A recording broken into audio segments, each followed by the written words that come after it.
우리나라에서는 하루에 평균 1526명이 태어나고 666명이 죽음을 맞이한다고 합니다.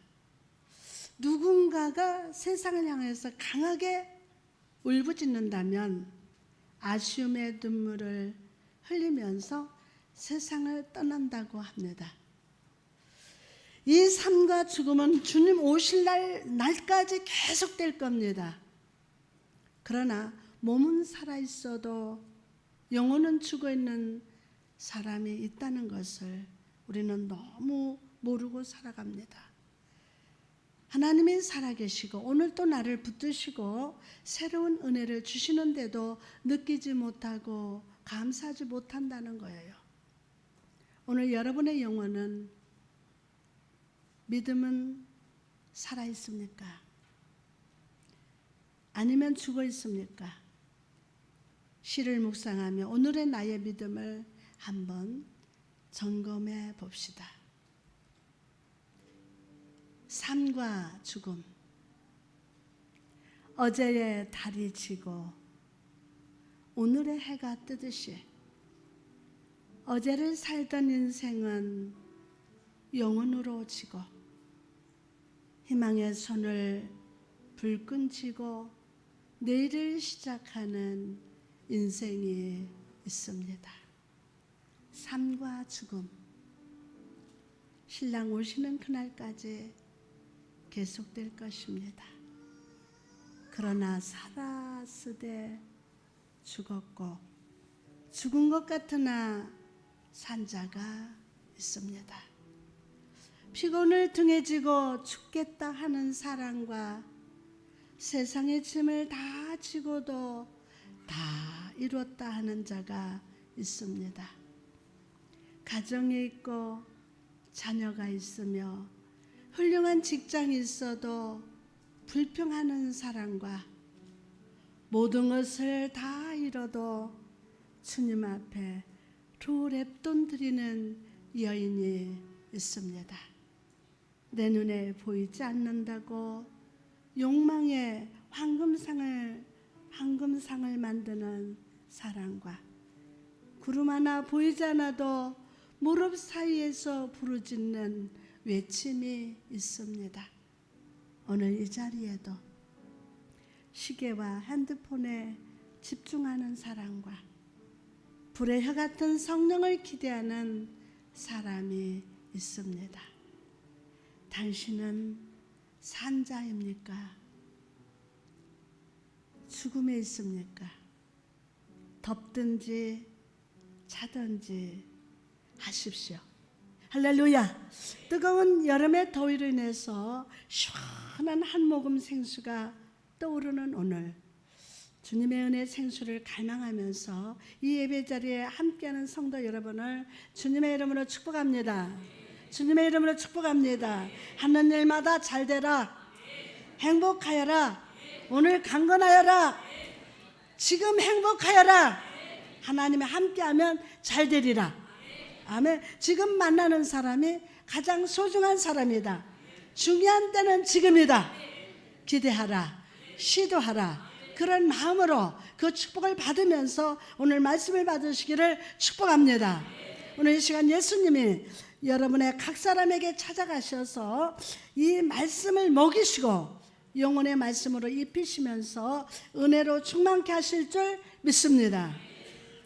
시골에서 농사를 짓다가 서울로 상경한 한 부부가 있었습니다. 어느 날 마트에 가서 참기름을 샀는데 그 참기름 맛을 보고 너무 놀랐어요. 아니, 유명한 회사에서 나온 제품이라더니 이런 것을 참기름이라고 팔다니 이건 너무하구나. 이 부부는 시골에서 오랫동안 참깨를 재배하던 사람이었기 때문에 가짜 참기름 맛을 바로 구별할 수가 있었습니다. 그래서 그들은 참기름을 가게를 열었습니다. 우리가 진짜 참기름을 좀 팔아보자 해서 가게를 냈어요. 그리고 진짜 토종 참깨로 기름을 짜서 시중에 파는 다른 참기름과 비슷한 가격에 팔기를 시작했습니다. 돈은 많이 벌지 못하더라도 아주 정직하게 장사하면 결국 손님이 많아질 것이라고 기대했기 때문입니다. 그럼 이 가게는 어떻게 되었을까요? 어떻게요? 몇 달이 지나지 않아서 가게 문을 닫았어요. 동네에서 이 참기름집 기름이 맛이 이상하다고 막 소문을 퍼뜨립니다. 누가 소문 터뜨렸나 여러분이 상상이 되죠? 소문을 퍼뜨렸어요. 너무 오랫동안 가짜 참기름을 맛보며 살았던 사람들이 진짜 참기름의 맛을 잃어버렸기 때문입니다. 여러분, 오늘날 하나님의 진리, 이 말씀은 진짜 참기름을 팔았던 사람들과 같은 대접을 받고 있어요. 우리에게 향하신 하나님의 기대와 요구가 무엇인지 알기보다 하나님의 나에게 무엇을 해 주실 수 있는지를 먼저 구합니다.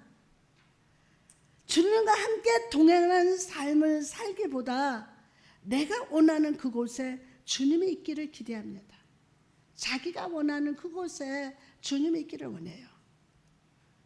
여러분은 어떤 마음으로 어떤 기대를 가지고 주님 앞에 나오셨습니까?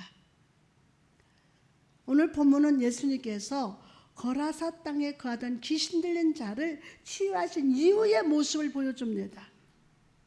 예수님께서는 그 불쌍한 사람의 영혼 안에서 군대라는 이름하는 귀신을 보시고 꾸짖으셨어요. 그리고 돼지떼에 들어가게 하심으로 이 사람을 사망의 올무로부터 자유케 하셨습니다. 그러나 그 놀라운 축사와 치유의 기적을 본 사람들은 두 가지 반응을 보여줍니다. 몇 가지 반응이요? 두 가지 반응을 보여줍니다. 첫째로 주님을 거절하는 사람입니다. 이 사람들은 예수님께 우리를 떠나달라고 간청을 합니다. 우리 곁을 떠나가라고. 그리고 주님께서는 그들의 간청대로 그 땅을 떠나가셨어요.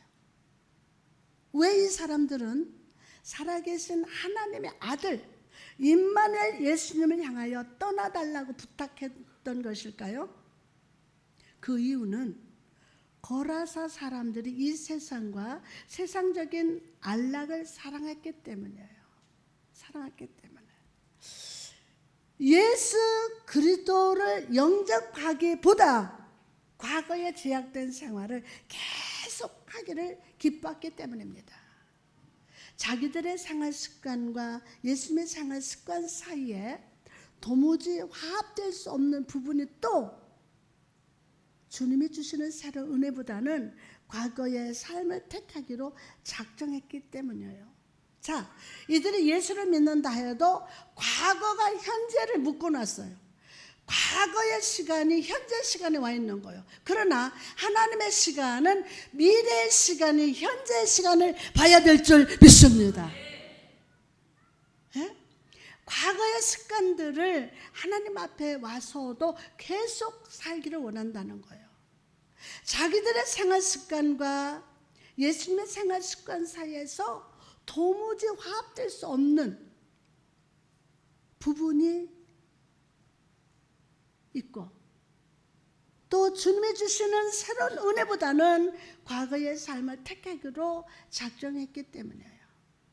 그럼 왜 예수님은 이들을 떠나셨을까요? 좀 설득도 시키고 이해시켜서 좀 사랑으로 좀 구원해 주시면 좋겠는데 왜 예수님은 그들을 떠났습니까? 예수님은 모든 사람을 사랑하십니다. 그분은 언제나 구원의 문을 열어두시고 모든 사람들에게 은혜의 날과 초청의 때를 허락하십니다. 그러나 중요한 사실은 사람이 그 초청을 거절하고 끝까지 하나님의 뜻을 거절하기로 작정한다면 주님은 강압적으로 우리를 부르시지 않는다는 거예요. 강압적으로 우리를 부르시지 않는다는 거예요.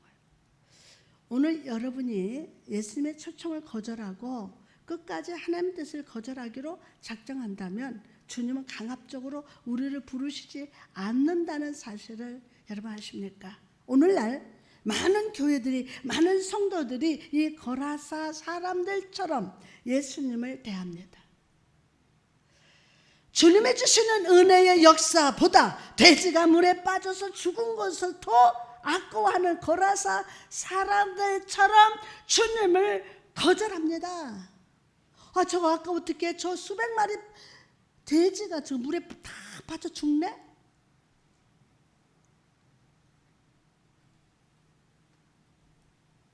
우리 주 예수 그리스도가 주시는 영의 양식보다 지금 내 육신의 만족을 주는 세상의 것을 더 소중히 여기고 산다는 거예요.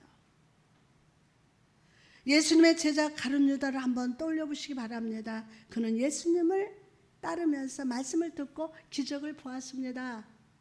그러나 그는 주님이 주시는 생명의 떡보다 육신의 떡을 더 사모했습니다. 결국 예수님은 은 30개에 팔아 넘긴 엄청난 죄를 저지르고 말았습니다. 우리는 은 30개 하면 굉장히 큰 돈이라고 생각하지만 성경학자들의 연구를 보면요, 오늘날 가치로 2만 원이 조금 넘는 돈이 되었다고 합니다.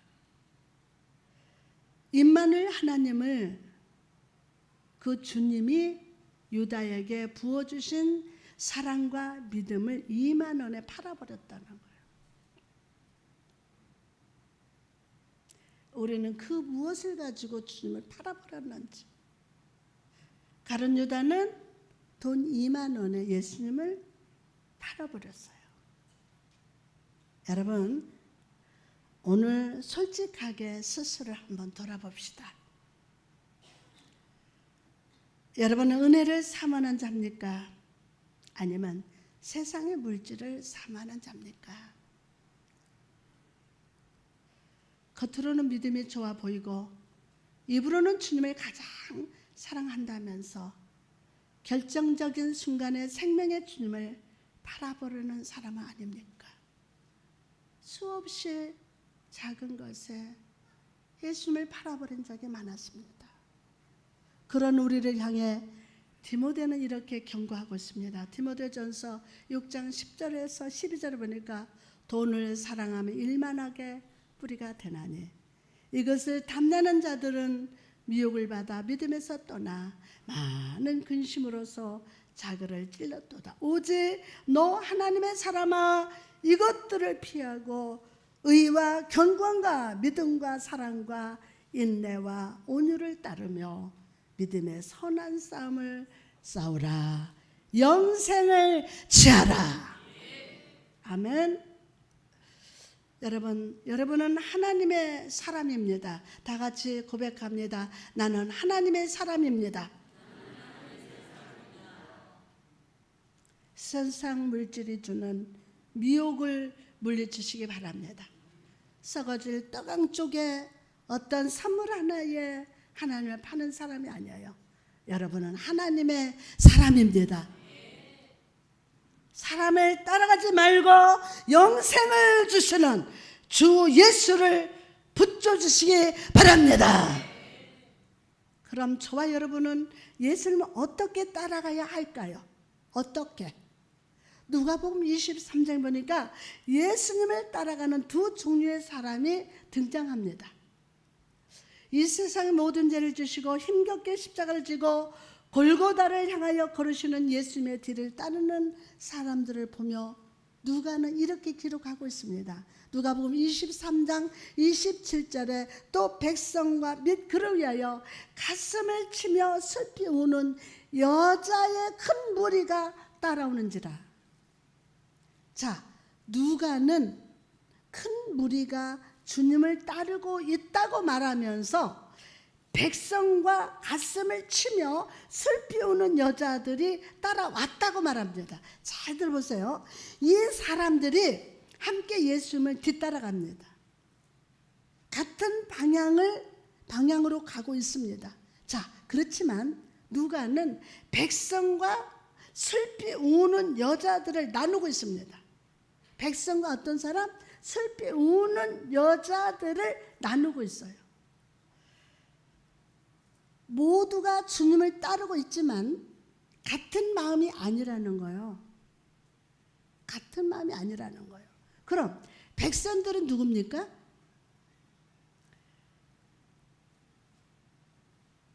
백성들.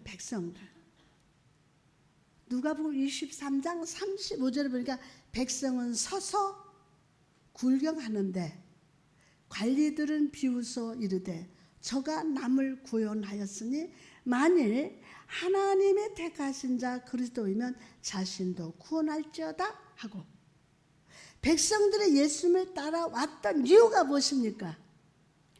십자가에서 처형당하시는 예수님을 굴경하라 따라왔어요. 굴경하라. 이들은 한때 광야에서 오병이의 기적을 맛보고 경험했던 사람들이었습니다.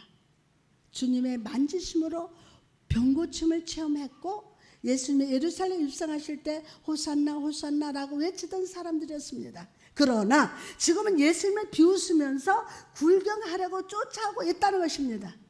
사랑하는 성도 여러분, 여러분은 어떻습니까? 여러분 앞에 보이는 십자가를 보면서 감격하십니까? 나는 이 은혜 자리에 감히 나올 수 없는 죄인이었지만 예수의 십자가에 나타난 사랑, 그 구원의 은혜 받은 자임을 항상 인식하면서 살아가십니까? 아니면 십자가에서 죽으시던 주님을 굴경하기 위해서 따라왔던 백성들처럼 은혜의 감격은 사라진 채 굴경하는 자로 주님을 바라보고 있지는 않으십니까? 여러분, 저는 오늘 여러분 모두가 굴경하는 백성이 아니라 가슴을 치며 슬피 우는 여자들처럼 주님을 바라보고 따라가는 자가 되시기를 주님의 이름으로 축원합니다. 이 여자들은 주님의 십자가를 따라가되 굴경하는 자가 아니라 주님을 위해서 따라가는 자들이었어요. 누구를 위해서? 주님을 위해서 따라가는 자들이었어요. 그들은 주님의 사랑, 주님께서 베풀어 주셨던 치유와 위로와 만족을 떠올리면서 가슴을 치며 주님을 따라가고 있습니다. 사랑하는 여러분, 성도는 예수님을 따라가되 주님을 위해서 따라가는 자입니다. 주님의 사랑을 항상 인식하며 눈물로 주님을 따라가는 자가 바로 저와 여러분이 되어야 할 줄 믿습니다. 오늘도 우리 교회 안에는 육의 눈으로 보이지 않는 골고다 언덕이 있습니다. 육의 눈으로는 보이지 않습니다. 그렇지만 이곳에 골고다의 언덕이 있습니다. 그리고 2000년 전 그날처럼 굴경하는 자와 눈물로 따르는 자가 함께 십자가를 지신 주님을 따라가고 있습니다. 성도 여러분, 다시 한번 부탁드립니다. 육신의 만족만 생각하며 주님을 떠나게 하지 마십시오. 절대로 주님을 떠나게 하지 마십시오. 굴경하는 자로 예배하지 마십시오. 1시간 때우는 예배가 아닙니다. 우리에게 허락하신 구원의 은혜를 생각하며 눈물로 감사와 사랑으로 주님을 따라가는 여러분 되시기를 주님의 이름으로 축복합니다. 다음으로 오늘 본문 속에 예수님을 대하는 두 번째 사람은 누구입니까? 두 번째로 주님을 따르려는 사람이에요. 이 사람은 바로 조금 전만 해도 가족을 잃고 건강을 잃고 모든 것을 잃어버린 채 무덤가에 거하던 사람이었습니다.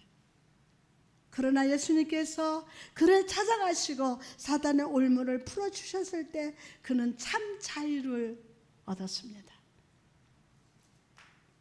그는 자신이 받은 그 놀라운 사랑, 은혜롭고 고치시는 주의 따스한 은혜의 손길을 경험했습니다. 그리고 이제 주님과 함께 있게 해달라고 간절히 구했습니다. 주님, 날마다 주님과 함께 있게 해주세요. 그것을 구하고 있는 거예요. 본문 38절에서 39절 보니까 귀신 나간 사람이 함께 있기를 구하였으나 예수께서 그를 보내시며 이르시되 집으로 돌아가 하나님이 내게 어떻게 큰 일을 행하셨는지를 말하라 하시네. 여러분, 예수님께서는 그의 요청을 거부했어요. 왜 예수님은 이 사람의 요구를 받아주지 않으셨을까요? 그것은 이 치유받은 자가 주님의 제자로 함께 다니는 것보다 집으로 들어가서 자기 아내와 자녀들에게 복음을 전하는 것이 그에게 좋은 일이었기 때문입니다. 예수님께서는 비록 거절당해서 떠나시지만 이 치유받은 자, 은혜 받은 자를 통해서 구원의 복음이 전해지기를 기대하셨다는 거예요. 여러분, 우리는 주님의 이 모습을 통하여 우리 인생의 위치에 대해서 생각해 봐야 합니다. 우리 인생의 위치, 인생의 위치. 세상 사람들은 각기 자기가 원하는 위치에 있기를 바랍니다. 남들보다 더 높은 사회적 지위를 누리고 싶어하고 더 좋은 집을 바랍니다. 우리 자녀들은 다른 집 자녀보다 더 잘 돼야 한다고 생각합니다. 다 뭐든지. 그러나 여러분, 지혜로운 성도는 은혜 받은 자는 나의 뜻을 예수님의 뜻 앞에 내려놓고 순종하는 자임을 믿으시기 바랍니다. 내가 서 있고 싶어하는 그 인생의 자리가 반드시 나에게 유익이 되지는 않습니다. 네? 내가 서 있고 싶어하는 그 인생의 자리가 반드시 나에게 유익이 되진 않아요. 직장에서도 내가 이 위치에 있다가 막 밑으로 내려가. 근데 하나님 보시기에 이 자리에가 아멘, 은혜가 있는 자리라는 거예요. 생명이 있는 자리라고요. 여러분이 걷고 싶어하는 인생의 길이 항상 우리를 복되게 하시고 유익이 되게 하는 그리스도의 길이 아닐 수도 있다는 거예요. 오히려 내 생각에 이 길이 아닌 것 같아도 고통의 낙심의 길이라 해도 그곳에서 내가 주님을 인식하고 성령의 임재를 경험할 수 있다면, 예수님을 만나는 자리라면 그곳이 저와 여러분이 머물러야 할 자리, 서 있어야 할 위치임을 믿으시기 바랍니다.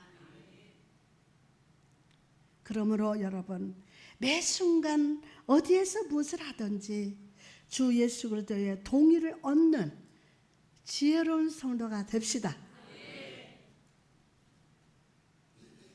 성령의 구름 기둥과 불 기둥이 앞서 인도하기 전에는 한 발자국도 움직이지 마십시오.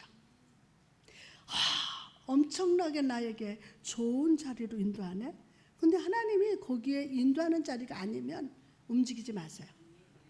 아무리 좋은 자리라도, 아무리 좋은 거라도. 하루를 시작하기 전에 주여, 주의 뜻을 내게 가르쳐 주옵소서. 주께서 원하시는 그곳에 나를 세워 주시옵소서. 오직 주님 안에만 살게 하옵소서 라고 기도하시기 바랍니다. 그럴 때 사람의 마음을 살피시고 우리의 영적인 상태를 살피시는 주님께서 여러분을 지혜롭게 가르쳐 주실 줄 믿습니다. 결단하게 하시고 의의 길로 걷게 하실 줄 믿습니다. 성령님, 이 시간 그렇게 기름 부으시고 축복하여 주옵소서. 특히 요즘 성도들의 삶의 이야기를 들어보면 참 많이 힘든 것 같습니다. 목사님 제가 봐도 참 믿음도 좋고 신앙생활도 참 열심히 하는데 삶의 현장에서 힘들고 눈물 나며 문제가 점점 꼬여가는 것을 보기 때문입니다. 목사님, 저는 참 믿음을 지키려고 하는데 왜 하나님이 저에게 이런 시련과 고통을 주시나요? 라고 묻습니다. 이와 동일한 질문을 했던 사람이 바로 욥이었어요. 바로 욥이었어요. 그는 항상 하나님을 경외하고 정직하게 살았던 믿음의 사람이었습니다. 그러나 하루아침에 자녀를 잃고 재산을 잃고 온몸에는 악창에 돋았습니다. 이 고통의 시간 동안 욥은 왜 내가 이런 고통을 당해야 하는지 이유를 깨닫지 못했어요. 이유라도 알면 참 좋겠는데 그걸 깨닫지 못했어요. 차라리 태어나지 말았더라면 태어나서 바로 죽는 게 낫겠다고 생각했습니다. 그러나 고통 중에서 그는 이렇게 고백합니다. 욥기서 42장 5절은 내가 죽게 되어 귀로 듣기만 하였사오나 이제는 눈으로 주를 배움나이다. 아멘 합시다. 고통의 자리에서 눈물의 자리에서 욥은 하나님을 바라보는 자가 되었습니다. 현재 상황은 아무것도 바뀐 것이 없지만 그는 상황과 환경에 기대던 등을 돌려서 하나님께 기대는 자로 변화된 거예요. 상황과 환경에 기대던 자리가 하나님을 바라보는 자가 되었어요. 현재 상황은 아무것도 바뀐 것이 없지만 그는 상황과 환경에 기대던 등을 돌려서 하나님께 기대는 자로 변화될지어다. 이거요.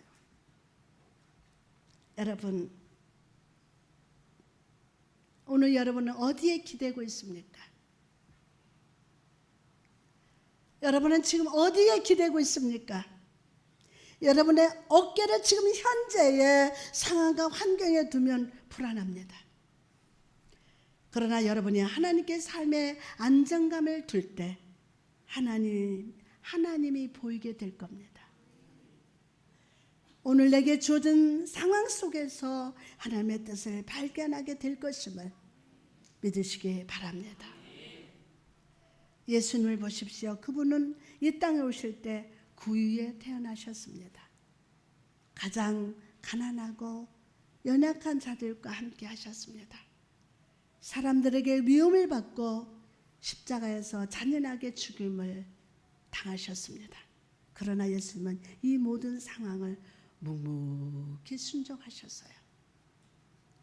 그 이유가 무엇입니까? 이 모든 과정 속에 하나님의 역사, 하나님의 구원의 섭리가 있음을 아셨기 때문이에요. 여러분 삶의 이 모든 과정 속에 하나님의 역사가 있습니다. 하나님의 구원이 있습니다. 하나님의 응답의 축복이 있습니다. 믿어주면 더 크게 아멘. 성령님 역사하여 주옵소서. 여러분, 이처럼 하나님은 우리의 매일 속에서 당신의 역사를 나타내십니다. 여러분의 삶을 통하여 하늘의 계시를 나타내시고 세상에 꺾이지 않고 망하지 않고 끝나지 않는 축복의 이야기를 쓰고 계심을 여러분 믿으시기 바랍니다. 최근 저는 사진을 많이 찍는데 시간을 일부러 내는 게 아니라 식사를 하고 나면 소화시키려고 사진기 가지고 나가서 사진을 찍습니다. 처음에는 아름다운 꽃, 아름다운 풍경을 찍는 것이 참 좋았습니다. 그러나 요즘에는 다시 시들은 꽃잎이나 나뭇잎이 하나도 없는 나뭇가지에 더 눈길이 갑니다.